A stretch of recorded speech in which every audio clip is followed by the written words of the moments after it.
کتاب کا نام ہے جاوید نامہ، اور یہ کتاب کا ترجمہ عبدالعلیم صدیقی نے کیا تھا، جو مجھے ریختہ.org سے ملی ہے۔ اس کتاب کو ایکسپلین کرنے کے لیے میں نے شرح جاوید نامہ جو کہ فرنگ نے لکھی ہے اس سے ترجمہ و تشریح لیا ہے، اور اس کی تشریح کی ہے ڈاکٹر خواجہ حمید یزدانی۔ ایک اور کتاب جس سے مدد لی ہے ایکسپلین کرنے کے لیے، وہ کتاب لکھی ہے پروفیسر حمید اللہ شاہ ہاشمی۔ میں ان سب لوگوں کا شکر گزار ہوں، جو بھی غلطیاں ہیں وہ میری۔ سات رنگوں کے جہاں میں آدمی ہے ہر زماں، حسرت و غم سے مثل چنگ مصروف فغاں، آرزوئے ہم نفس پہ ہم جلاتی ہے اسے، نالہ ہائے دل ربایا نہ سکھاتی ہے اسے، پانی اور مٹی سے لیکن جب بنا ہے یہ جہاں، کیسے کہہ سکتے ہیں دل سے آشنا ہے یہ جہاں، بحر و دشت و کوثر و کاں ہیں خاموش و کر، آسماں و ماہ و نجم و ماہ ہیں خاموش و کر۔ کتاب کا نام ہے جاوید نامہ، اور یہ کتاب کا ترجمہ عبدالعلیم صدیقی نے کیا تھا، جو مجھے ریختہ.org سے ملی ہے۔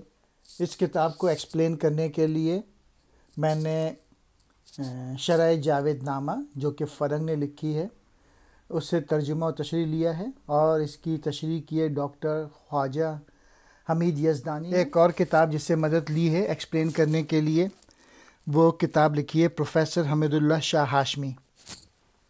میں ان سب لوگوں کا شکر گزار ہوں، جو بھی غلطیاں ہیں وہ مناجات کہتے ہیں اللہ تعالیٰ سے دعا کرنا۔ اقبال کہہ رہے ہیں اس 7 رنگوں والی دنیا میں آدمی ہر لمحہ ستار کی طرح آہوں فغاں کرتا رہتا ہے۔ اس سے یہی مراد ہو سکتی ہے کہ انسان اس دنیا میں آنے سے پہلے روح کی صورت میں اور محبوب حقیقی کے قریب میں تھا، قرب میں تھا، گویا اب یہ جدائی اسے بے قرار رکھتی ہے اور وہ آہو فریاد کرتا ہے۔ کسی ہمدم کی آرزو اسے جلاتی رہتی ہے، اور وہی دل کو لبھانے والے نالے اسے سکھاتی رہتی ہے۔ گویا محبوب حقیقی کی جدائی میں انسان جن غم و آلام میں سے گزرتا ہے وہ اسے تلاش ہمدم میں اسے نقصان نہیں پہنچاتے، بلکہ اس کی بدولت وہ ایسے نالے کھینچتا ہے جو اسے لذت و سرور میں محو رکھتے ہیں۔ اسی شعر میں کہہ رہے ہیں لیکن اس پانی اور مٹی سے تخلیق شدہ جہاں یعنی یہ مادی دنیا کے بارے میں یہ کیوں کر کہا جا سکتا ہے کہ وہ بھی دل رکھتا ہے یا صاحب دل ہے؟ مطلب یہ کہ وہ صاحب دل ہو تو اس پر انسان کی آہوں فغاں کا اثر ہو، جب دل ہی نہیں ہے تو اس پر اثر کیوں کر ہو سکتا ہے؟ اس زمینی کائنات میں تو کیا سمندر اور بیاباں اور کیا پہاڑ اور گھاس سبھی گونگے اور بہرے ہیں، اسی طرح اوپر کی دنیا میں کیا آسماں اور کیا سورج اور یہ چاند، یہ بھی سب گونگے اور بہرے ہیں۔ کسی کا آہوں فغاں کا اثر اسی پر ہو سکتا ہے جس کے سینے میں دل ہو۔ یہ کائنات اس سے محروم ہونے کے باعث ایک طرح سے گونگی اور بہری ہے۔ چنگ کہتے ہیں ایک قسم کا میوزک بجانے کا انسٹرومنٹ۔ مصروف فغاں، فغاں کرنا یعنی آہوزاری کرنا۔ گو فلک پر ہے ستاروں کا ہجوم بے قرار، ہر ستارہ دوسرے سے بڑھ کے تنہا ہے وہاں، وہ ہمارے ہی طرح مجبور ہیں بیچارے ہیں، چرغے نیلی فام کی پہنائی میں آوارہ ہیں، بے نصیب و نابلد رخت سفر سے کارواں، رات تاریک و طویل اور آسماں ہے بے قرار، کیا خبر صیاد ہیں ہم اور ہیں عالم اسیر، یا کہ پھر از یاد رفتہ آپ ہی ہیں ہم اسیر۔ اب اقبال کہہ رہے ہیں اگرچہ آسمان پر ستاروں کا ایک ہجوم ہے، لیکن سبھی ایک دوسرے سے کہیں زیادہ تنہا ہے۔ ان ستاروں میں سے ہر ایک ہمارے ہی طرح بیچارہ اور آسمان پر آوارہ ہے، یعنی اس کی گردش بے مقصد ہے۔ جس طرح انسان بے بس ہے، کچھ ایسا ہی حال ان کا ہے۔ یہ ایک ایسا قافلہ ہے جس نے سفر کا کوئی سامان تیار نہ کیا ہو، جبکہ سفر کے لیے ان کے سامنے بے کراں آسماں اور لمبی راتیں ہیں، گویا ان کی گردش ایک ہی ڈگر پہ رہتی ہے اور نئے راستے تلاش کرنا ان کے بس کی بات نہیں ہے۔ اب اقبال سوال کر رہے ہیں، کیا یہ کائنات شکار ہے اور ہم اس کے شکاری ہیں، یا پھر ہم وہ قیدی ہیں جنہیں قید کے بعد بھلا دیا جاتا ہے؟ یعنی آیا یہ کائنات ہمارے لیے پیدا کی گئی ہے یا ہم اس کے لیے پیدا کیے گئے ہیں، اور کیا ہمیں اپنی مرضی کے مطابق اس سے کام لینا ہے یا اسی کے ظاہری حسن و دلکشی میں ہم کھو کے رہ جائیں؟ صیاد کہتے ہیں شکار کو، آہو زاری کا میری کوئی جواب آتا نہیں، کیا جہاں میں ہم نفس فرزند آدم کا نہیں؟ میں بہت رویا لیکن اس کے جواب میں کسی طرف سے کوئی بلند آواز نہ آئی، گویا کائنات کی کسی شے پہ اس کا کوئی اثر نہ ہوا۔ بھلا ابن آدم یعنی انسان کا کوئی ہمدم یہاں کہاں ہے؟ یعنی مجھ سے کسی نے ہمدردی کا اظہار نہ کیا۔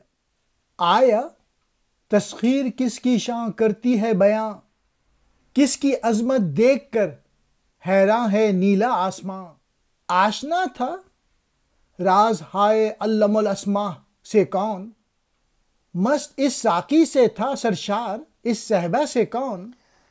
قرآن مجید میں آیہ تسخیر کس کی شان میں آئی ہے؟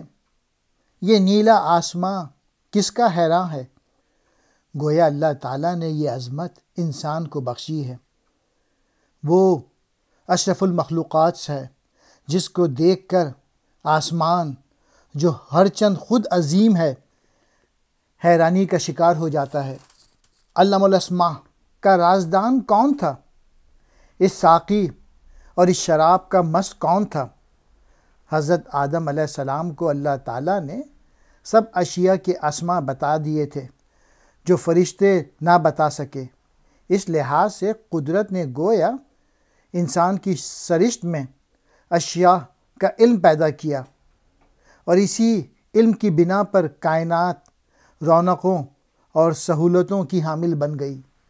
آیہ تسخیر قرآن کریم میں چند ایک آیتوں میں یہ ارشاد ہوا کہ آسمانوں اور زمینوں میں جو کچھ ہے وہ سب اللہ تعالیٰ نے تمہارے لیے مسخر کر دیا ہے، مثلاً اور تمہارے لیے سورج اور چاند کو جو ہمیشہ چلتے ہی رہتے ہیں مسخر کیا ہے، اور تمہارے لیے رات اور دن کو مسخر کیا۔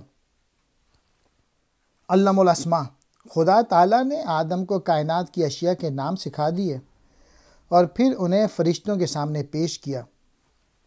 کس کو تو نے چار سو میں برگزیدہ کر دیا، کس پہ تو نے راز پنہاں آشکارا کر دیا۔ ایسا لگتا ہے گڑا ہے تیر سینے میں میرے، حرف ادعونی کہا تھا کس نے کس سے کس لیے۔ اے تیرا چہرہ میرا ایمان ہے قرآن ہے، تیرے جلوے سے مگر محروم میری جاں ہے۔ خواہ کتنی ہی بکھر جائیں شعائے آفتاب، کم نہیں ہوتی کبھی ہرگز متائے آفتاب۔ علامہ اقبال کہہ رہے ہیں اللہ تعالیٰ تو نے سارے جہاں سے کسے منتخب کیا، اور پھر اس کائنات کے اندر کے رازوں سے تو نے کسے آگاہ کیا، کسے محرم اور واقف بنایا۔ ظاہر ہے وہ انسان ہی تھا جو اشرف المخلوقات بھی بنایا گیا اور کائنات کے راز بھی اس پہ ظاہر کیے گئے۔ اے کہ تیرے سینے نے ہمارا سینہ چیر ڈالا ہے، تو ہمارے دلوں میں بس رہا ہے۔ یہ بتا کہ ادعونی کی بات کس نے کہی تھی اور کس سے کہی تھی۔ تیرا مبارک چہرہ میرا ایمان ہے اور میرا قرآن ہے، یعنی تو میرے لیے سب کچھ ہے۔ پھر کیا بات ہے اور کیوں تو میری جان کو اپنے جلوے سے محروم رکھ رہا ہے؟